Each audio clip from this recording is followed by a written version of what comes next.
Selamat pagi, teman-teman semua. Pagi, Bu. Selamat pagi, Bu. Pagi, Bu. Selamat pagi, Bu. Untuk memulai perkuliahan kita kali ini, ada baiknya kita buka dengan doa dulu. Saya mohon kesediaan untuk Mbak Safira mimpin doa. Baik, Bu Intan dan teman-teman, sebelum kita memulai kegiatan perkuliahan pada pagi hari ini, alangkah baiknya kita mulai dengan berdoa. Sebelumnya, doa akan saya pimpin secara Katolik. Teman-teman yang berkeyakinan lain diharap untuk menyesuaikan. Dalam nama Bapa dan Putra dan Roh Kudus. Amin. Selamat pagi ya Tuhan, terima kasih karena Engkau telah mengumpulkan kami dalam ruangan Zoom meeting ini. Sebentar lagi kami akan melaksanakan perkuliahan, kiranya Engkau memberkati perkuliahan ini agar dapat berjalan dari awal hingga akhir. Semoga apa yang disampaikan oleh Ibu Intan dapat bermanfaat bagi kami dalam kehidupan kami. Amin. Dalam nama Bapa dan Putra dan Roh Kudus. Amin. Terima kasih Mbak Safira. Oke teman-teman semua, saya ucapkan lagi selamat pagi dan terima kasih untuk bisa berpartisipasi hadir dalam perkuliahan sejarah Asia Barat modern. Nah, tidak terasa kita sudah hampir di penghujung perkuliahan di akhir semester. Mohon teman-teman mencermati RPS yang dulu sudah pernah saya berikan di awal, capaian pembelajarannya seperti apa, supaya ketika saat ujian akhir semester kita dapat memperoleh nilai yang maksimal. Saya tidak hanya mengambil nilai hasil saja, namun juga proses ya selama teman-teman mengikuti perkuliahan. Keaktifan teman-teman dalam perkuliahan dapat saya lihat juga dalam LMS gitu ya, untuk penilaian proses serta keaktifan teman-teman dalam diskusi di Zoom. Baik, saya akan mengulang sedikit RPS yang dulu sudah pernah kita lihat gitu ya, capaian pembelajaran apa, lalu apa sih perkuliahan ini sebenarnya ya, mau dibawa kemana kita dengan perkuliahan ini. Jadi di sini teman-teman bisa melihat bahwa CPL atau capaian pembelajaran lulusan dalam ranah sikap ya, teman-teman harusnya bisa bekerja sama, memiliki kepekaan sosial serta peduli terhadap masyarakat dan lingkungan, menunjukkan sikap bertanggung jawab atas pekerjaan di bidang keahliannya, lalu keterampilan umum mampu menerapkan pemikiran logis, kritis, sistematis dan inovatif dalam konteks pengembangan sampai pada dapat menerapkan nilai humaniora. Lalu teman juga mampu menunjukkan kinerja mandiri, bermutu, dan terukur. Yang pengetahuan mampu menguasai materi sejarah Indonesia, jadi walaupun kita belajar sejarah kawasan, teman-teman mampu mengkolaborasikan atau mengkaitkan materi sejarah kawasan dengan sejarah Indonesia, karena nanti teman-teman sebagai calon guru yang diajarkan kepada para murid adalah sejarah Indonesia. Dengan pengetahuan sejarah kawasan termasuk sejarah Asia Barat modern, kita dapat mengkaitkan, mencari hal yang kontekstual dengan materi sejarah Indonesia. Baik, juga menguasai konsep pengetahuan bidang studi yang terkait dengan lingkup tugas teman-teman semua. Lalu keterampilan khusus menguasai substansi ilmu dan kajian sejarah, khususnya sejarah Asia Barat modern ini, lalu merancang pelaksanaan dan penilaian proses pembelajaran sejarah. Saya teruskan, kita sudah sampai ke tahap yang CPMK 8, menganalisis Perang Teluk 2 sampai Perang Teluk 3 dan mampu menghargai arti penting perdamaian dunia. Saya pikir teman-teman sudah tahu deskripsi mata kuliah kita ya, kita sudah di penghujung ya, mulai dari bagaimana menganalisis konflik yang ada di Timur Tengah, bagaimana memetakannya begitu ya. Dan bagaimana dampaknya bagi negara Timur Tengah, bangsa Indonesia bahkan juga dunia. Dan yang mau kita ambil nilainya adalah kita dapat menghargai keberagaman, bersikap adil, menghargai orang lain, menghargai hak asasi manusia, dan juga menjunjung tinggi perdamaian dalam konteks yang luas. Di LMS teman-teman semua itu sudah ada materi. Silahkan nanti teman-teman bisa mengklik yang ada di sana. Ya, saya tunjukkan LMS-nya sebentar begitu ya. Teman-teman juga jangan lupa persensi terlebih dahulu karena waktunya batasannya 10 menit saja untuk persensi. Nah, di sana sudah ada LMS, di mana ada agenda perkuliahan kita. Di situ juga saya tunjukkan video, ya, saya ambil dari 2003 Iraq War, ya, Animate History, ya. Nanti bila mana waktu nggak cukup, teman-teman dapat mengamatinya dengan belajar asinkronus, ya, teman-teman. Bisa dilanjutkan di luar pertemuan ini. Berikut merupakan materi. Jadi teman-teman bisa melihat materinya juga, ya, yang sudah saya kirimkan tempo lalu. Nah, kita itu sebelumnya membahas Perang Teluk 1 dan Perang Teluk 2. Mungkin ada yang masih ingat, ya, Perang Teluk 1 itu perang antar mana dan mana? Silahkan, siapa yang mau menjawab? Masih ingat? Iran sama Irak, Bu. Bagaimana, Nabila? Iran sama Irak.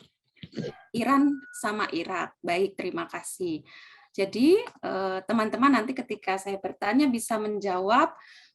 Jadi saya lanjutkan perang antara Irak dan Iran, ya, kita bisa lihat itu sejauh mana, ya, kenapa kok terjadi perang antara Irak dan Iran. Pertama, ya, karena kasus suku Kurdi begitu, ya, juga revolusi yang dilakukan oleh Iran yang dipelopori oleh Ayatollah Khomeini, ya.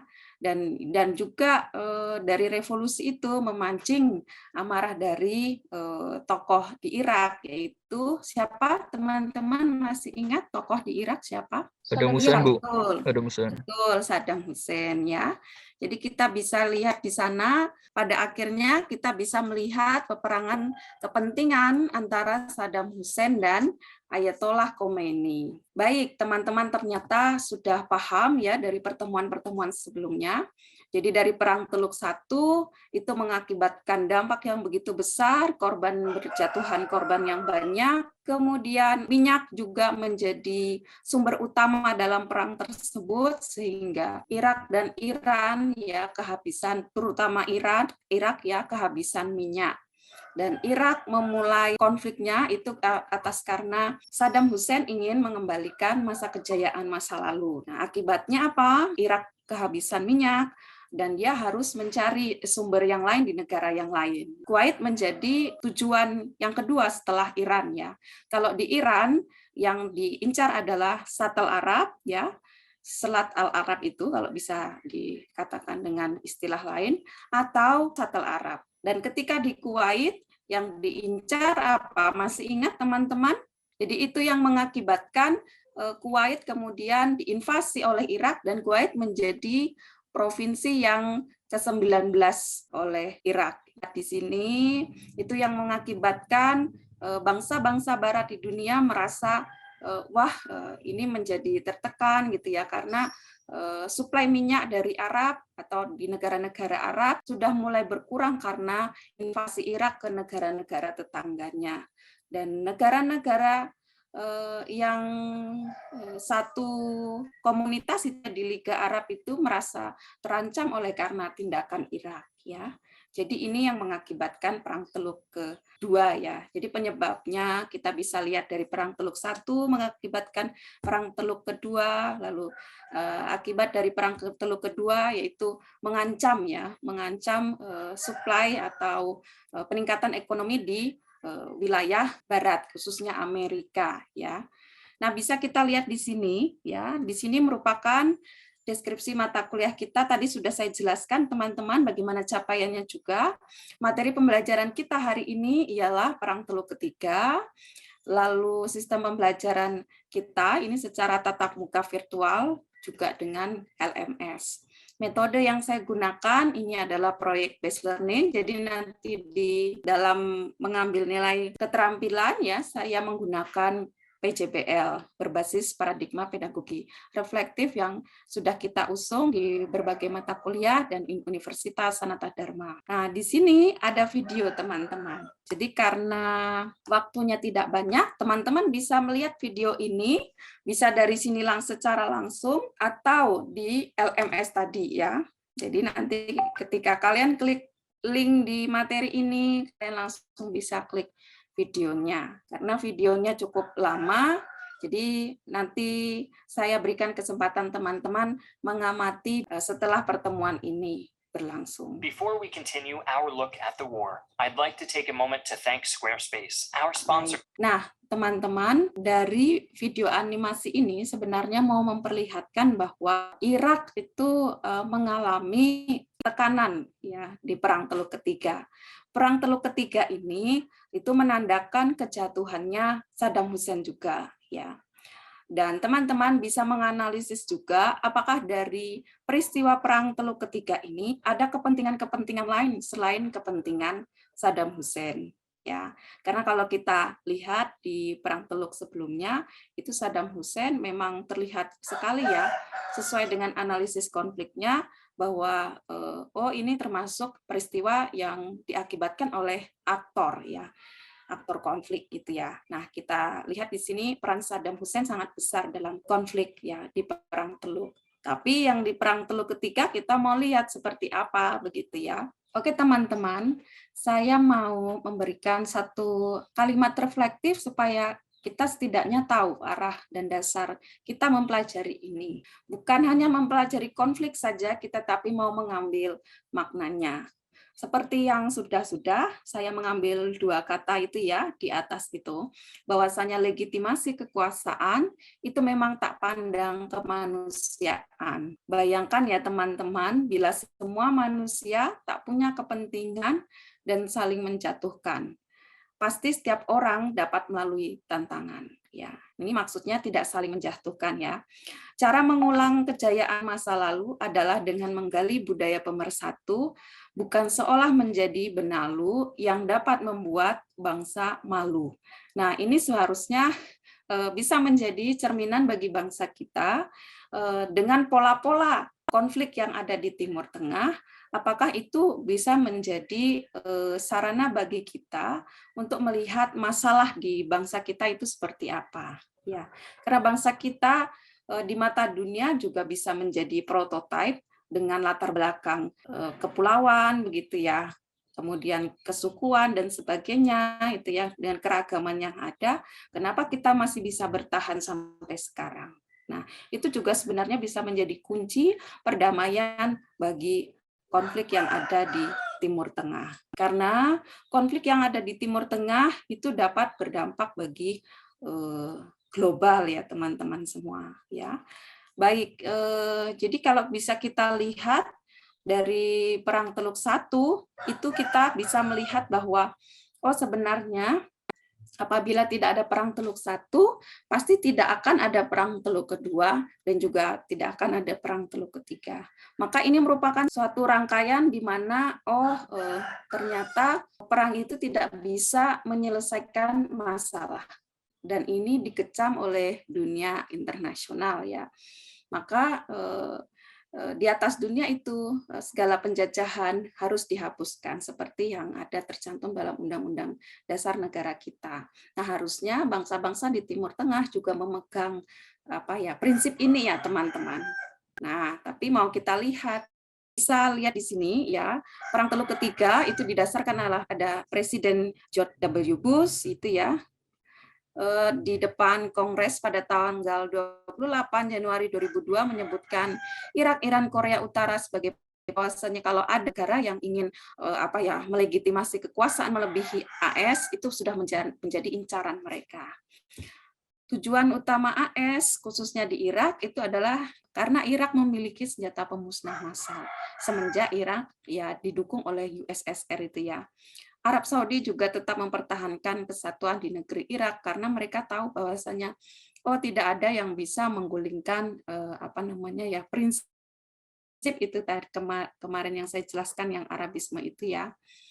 Lalu bagaimana pengaruh wilayah lain teman-teman?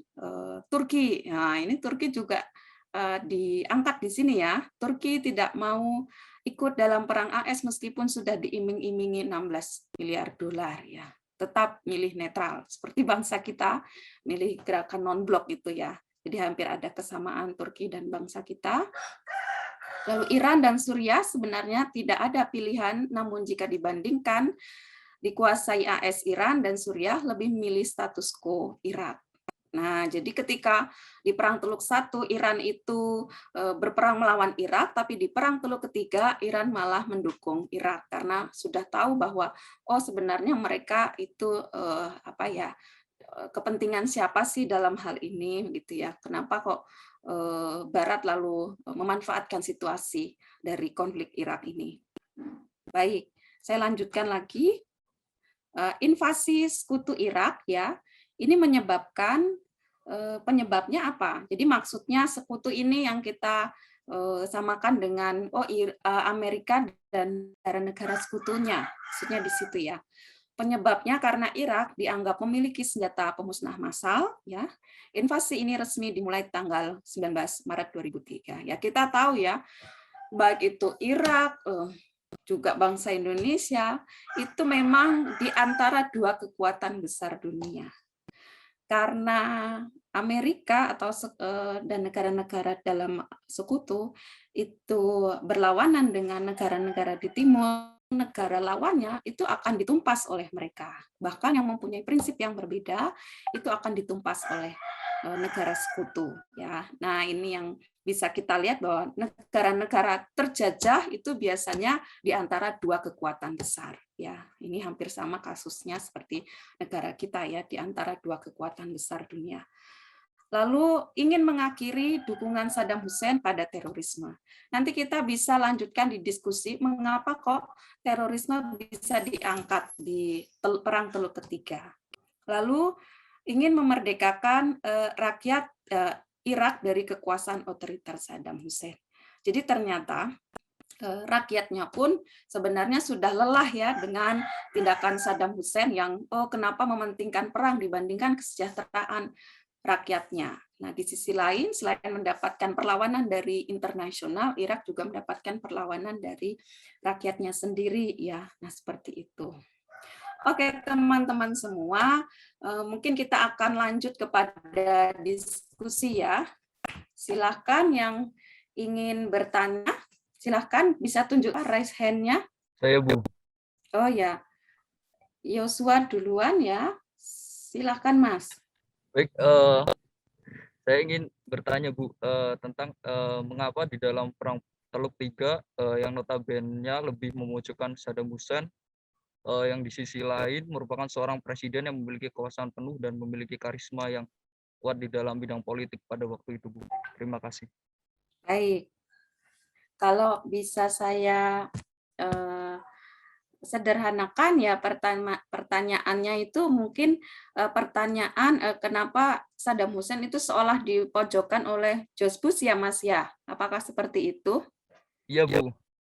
Ya, baik. Ya, isu pertama ya, yang mungkin tadi belum sempat saya jelaskan ya teman-teman. Isu pertama itu George Bush kan dalam tahap ini ya, awal pemerintahannya ya, dia kemudian membuat satu sistem politik yang ingin menaikkan elektabilitasnya, sama seperti yang di Indonesia begitu ya, kepercayaan masyarakat terhadap kepemimpinan George Bush. Teman-teman bisa klarifikasi di berbagai sumber bahwasanya George Bush ingin mengambil celah dari kasus Perang Teluk ini ya, kasus Perang Teluk yang karena merasa bahwa ini juga berdampak ekonomi bagi AS sebenarnya. Pembelajarannya mau mengaitkan sejarah kawasan kita ini dengan sejarah Indonesia. Bangsa Belanda ternyata bisa melihat kelemahan bangsa kita.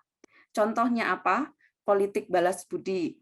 Divide et impera. Saat itu bangsa kita masih bersifat kedaerahan ya. Jadi karena dari sifat kedaerahan itu yang mengakibatkan konflik, maka mereka mengambil berbagai politik ya. Ya, selain politik divide et impera, teman-teman tahu nggak politiknya satu lagi oleh Belanda itu apa? Masih ingat nggak pelajaran sejarah Indonesia? Politik adu domba ya. Politik adu domba dan bahkan bagi bangsa kita itu masih relevan sampai sekarang. Misalnya, banyak orang yang tertipu akan informasi hoax. Nah, itu ya. Nah, itu yang mau kita ambil sebenarnya. Bila mana Saddam Hussein mengambil tindakan seperti Mustafa Kemal Pasha yang dari Turki, kemudian Gamal Abdel Nasser dari Mesir, saya rasa akibatnya tidak panjang seperti ini. ya. Jadi misalnya Mustafa Kemal Pasha itu kan bersikap netral, maka bangsa-bangsa lain pun melihat, oh kita berhubungan dengan Turki hanya dalam bidang ekonomi, kita berhubungan dengan Arab Saudi hanya dengan ekonomi, bahkan Mesir, tapi di bidang politik mereka tidak mau. Akhirnya itu tadi, mereka memilih netral, tidak memihak Timur atau Barat, tidak memihak Uni Soviet atau tidak memihak Amerika atau sekutu. Nah, seperti itu Mas, jawaban saya. Terima kasih Mas Yosua. Baik Bu, terima kasih Bu. Ya, silakan Mbak Sisilia. Baik Bu, jadi kan tadi seperti yang sudah Ibu jelaskan bahwa Perang Teluk Tiga merupakan salah satu konflik antar dua negara, yaitu Irak dan Amerika Serikat. Dan perang ini juga merupakan suatu invasi militer yang dilakukan oleh pemerintah Amerika Serikat terhadap negara Irak yang dipimpin oleh Saddam Hussein. Nah, tujuannya itu untuk menggulingkan serta mencegah upaya pengembangan senjata pemusnah massal yang dikembangkan pada masa kepemimpinan Saddam Hussein. Pastinya peristiwa ini juga berdampak bagi Iran dan wilayah Timur Tengah di sekitarnya. Nah, selain berdampak bagi Irak, pastinya Perang Teluk ini juga dampaknya meluas hingga ke penjuru dunia. Nah, pertanyaan saya, bagaimana dampak Perang Teluk ketiga bagi dunia? Terima kasih, Bu. Terima kasih. Jadi kalau bisa saya ambil pertanyaannya, itu bagaimana dampak Perang Teluk Tiga bagi dunia ya Mbak ya? Baik, tapi kalau kita mau lihat dampak dunia, kita harus lihat dampak internalnya seperti apa, dampak yang di negaranya dulu ya. Kalau kita bisa lihat dari Perang Teluk I, Perang Teluk II, itu sudah sangat besar dampaknya bagi negara-negara itu. Ya, minyak misalnya ya, minyak sudah habis-habisan di negara Irak dan Iran. Kuwait juga yang sebenarnya tidak bermasalah dengan Irak, jadi harus dapat dampaknya begitu ya, sampai-sampai Raja Kuwait harus mengungsi ke Arab gitu ya, dan Kuwait juga diinvasi dan dijadikan provinsi ke-19 Irak begitu ya. Itu juga dampak internal ya, negara-negara di Timur Tengah yang mengakibatkan dampak yang besar bagi dunia ya. Karena apa? Negara Iran, Kuwait juga bekerja sama dengan bangsa-bangsa Barat gitu ya. Dan bahkan mungkin bangsa Eropa yang dalam hal ini mengutamakan kemajuan ekonominya, ya, melihat karena negara bilateralnya merasa menjadi korban, negara Irak dan Kuwait ini, mereka tidak terima ya Mbak ya. Mereka ini siapa yang nggak terima? Ya AS termasuk di situ. Maka mau tidak mau AS ikut campur dalam perang antar wilayah yang saling berdekatan ini, karena mereka merasa terancam bahwa minyak sepertinya minyak di negara bilateral kita itu mau dikuasai oleh Irak. Nah seperti itu ya. Jadi itu yang pertama. Kemudian itu juga menandakan kejatuhan Saddam Hussein di Perang Teluk Ketiga. Nah jadi dampak yang itu ada dua ya. Kemudian yang ketiga, memunculkan gerakan-gerakan ekstremis yang baru, Mbak. Seperti yang tadi ada poin melahirkan, yaitu tadi terorisme itu. Nah, semenjak itu lahirlah gerakan-gerakan ekstremis tidak hanya di Timur Tengah, bahkan juga di belahan dunia, juga di negara kita.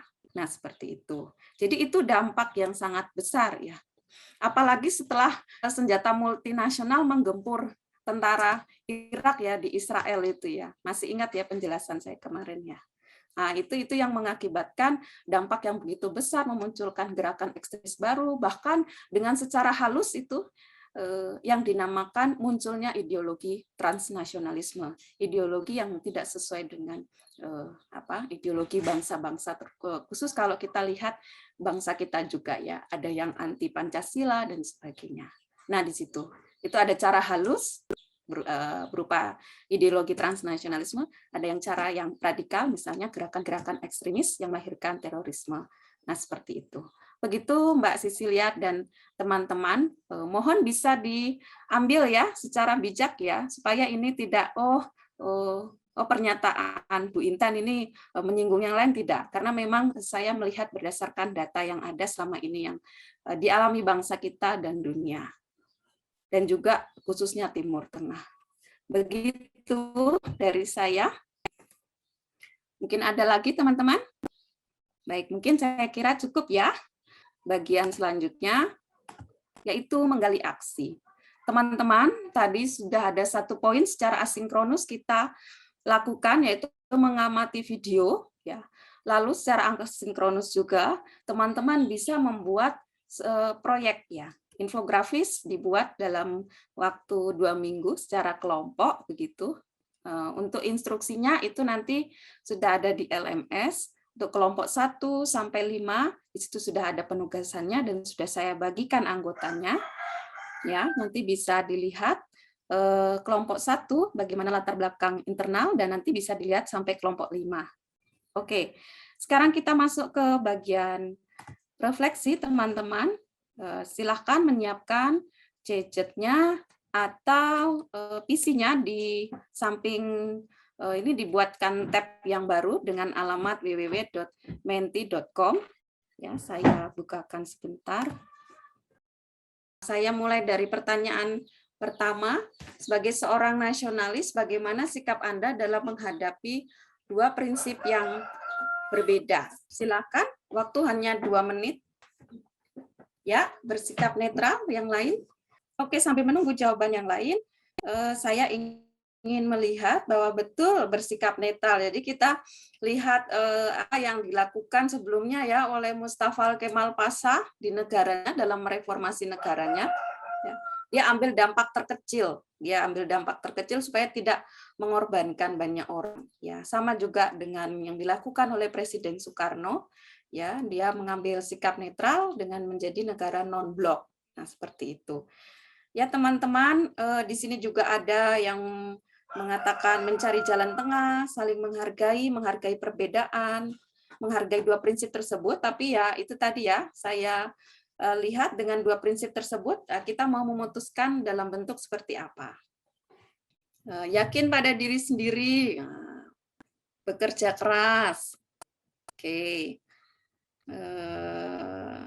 Mempunyai prinsip, ya betul. Tidak mengedepankan ego ya seperti yang dilakukan misalnya baik itu Saddam Hussein atau George Bush ya, yang diisukan punya kepentingan gitu ya. Oke, memanfaatkan peluang. Jadi di tengah tantangan itu bisa memanfaatkan peluang, tapi ya itu tadi ya, jangan kemudian mengambil tas ya, dengan tetap berjuang. Baik. Jadi kita sudah sampai pada akhir. Siapa yang bisa menyimpulkan pembelajaran kita hari ini? Silakan. Halo Mas Arya.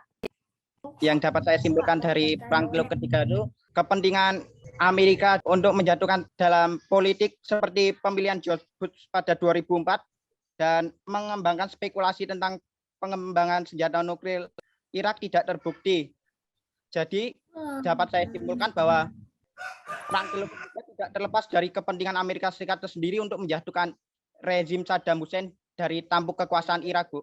Baik, terima kasih Mas Arya. Jadi bisa kita lihat ya seperti di penjelasan Arya tadi bahwasannya sebenarnya perang yang terjadi itu adalah sebenarnya perang kepentingan 1-2 orang saja yang mengorbankan banyak orang. Ya.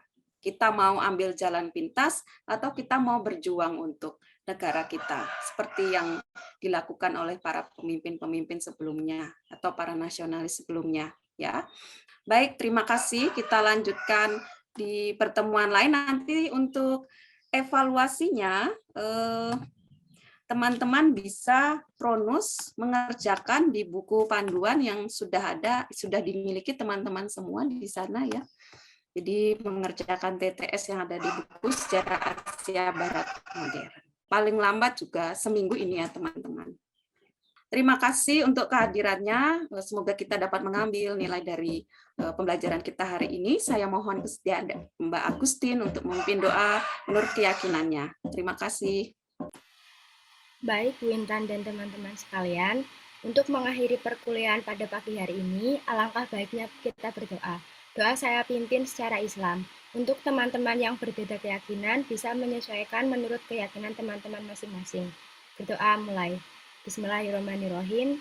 Alhamdulillahirrahmanirrahim. Ar-Rahmanirrahim. Malik yaumiddin. Iyyaka na'budu wa iyyaka nasta'in. Ihdinas siratal mustaqim. Siratal ladzina an'amta 'alaihim ghairil maghdubi 'alaihim waladdallin. Amin. Berdoa selesai. Terima kasih, selamat pagi semua.